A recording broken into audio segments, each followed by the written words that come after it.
नमस्कार बंधुगण, आज के आमी आपनादेर साथे शेयर करते चलेछि चायेर एकटी स्पेशल मशला तैरी करा।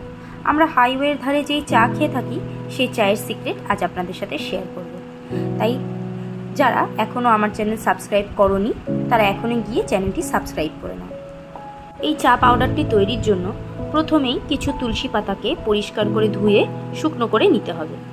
तारपर तुलसी पाताके ड्राई रोस्ट करे नेब आलादाभावे। अन्यान्य मशलागुलो ड्राई रोस्ट करब, किन्तु तार आगे तुलसी पातागुलोके आमि ड्राई रोस्ट करे निচ্ছি। तुलसी पातार किन्तु अनेक गुणागुण रयेछे, किछु गुणागुण आपनादेर साथे स्क्रिने शेयर करलाम, देखे निन। ग्यासेर फ्लेम लो रेखे रोस्टिंगटा करते हबे। तारपर फ्लेमटाके अफ रेखे किछुक्षण प्यानेर ओपरेई रेखे आमि ठंडा करे नेब एई तुलसी पातागुलोके। ठंडा हये गेलेई तारपर हाथ दिए भेंगे नेब, सम्पूर्ण मुचमुचे हयेछे किना देखे नेब। एई जे आमि हाथ दिए भेंगे निচ্ছি। देखा हये गेले आमि एकेबारे ब्लेंडारे ट्रांसफार करे निচ্ছি। सबगुलोके एकेबारे ट्रांसफार करे निয়েছি, देखतेই পাচ্ছেন।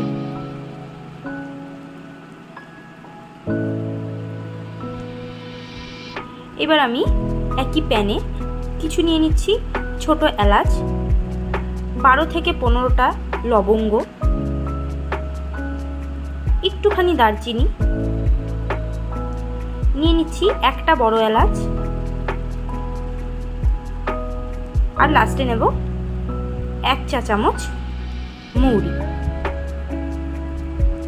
এই সবগুলো ইনগ্রেডিয়েন্টকে আমি গ্যাসের ফ্লেম হাই রেখে একটুখানি ড্রাই রোস্ট করে নেব, কেননা এই মশলাগুলোতে যদি কোনো স্যাঁতস্যাঁতে ভাব থাকে, স্যাঁতস্যাঁতে ভাবটা যেন চলে যায়। একটুখানি জাস্ট গরম করে নেব, একেবারে যে সম্পূর্ণ ভাজতে হবে এমনটা নয়। এই চা মশলাটা একবার তৈরি হয়ে গেলে কিন্তু আপনারা চাইলে 3 থেকে 4 মাস ঘরে রেখে আরামসে খেতে পারবেন, যখন খুশি ইউজ করতে পারবেন। ড্রাই রোস্ট করা হয়ে গেছে, এবার আমি সবগুলো একেবারে ব্লেন্ডারে ট্রান্সফার করে নিচ্ছি।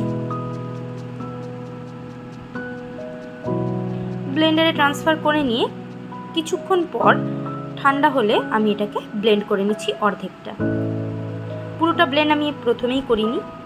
তাতে আমি 20 গ্রাম মতো এই জিঞ্জার পাউডার অর্থাৎ আদার গুঁড়ো আমি এতে মিক্স করে দিয়েছি। আপনারা যে কোনো আদার গুঁড়ো বাজারে কিনতে পাওয়া যায়, যে কোনো গুঁড়ো এনে ইউজ করতে পারেন। দিয়ে আমি আরেকবার এটাকে সুন্দর একটা ব্লেন্ড তৈরি করে নেব।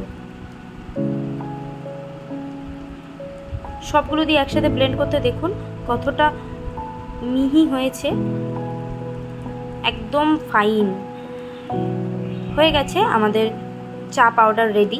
এটাকে আমি কৌটোতে রেখে দিচ্ছি। আর নর্মালি যেভাবে আপনারা চা তৈরি করেন সেইভাবে চা তৈরি করে নেবেন।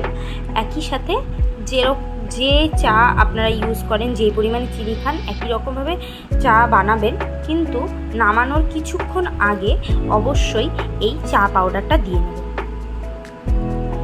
চা এইভাবে ফুটে আসলে চায়ের যে স্মেলটা বেরোয় সেই স্মেলটা কিন্তু দারুণ লাগে। দেখুন অনেকক্ষণ চা ফুটে গেছে, নামানোর কিছুক্ষণ আগে আমি 1 চামচ মতো এই পাউডারটা দিয়ে দিয়েছি, দিয়ে আমি নামিয়ে নিয়েছি। সবাই ভালো থাকবে, টাটা।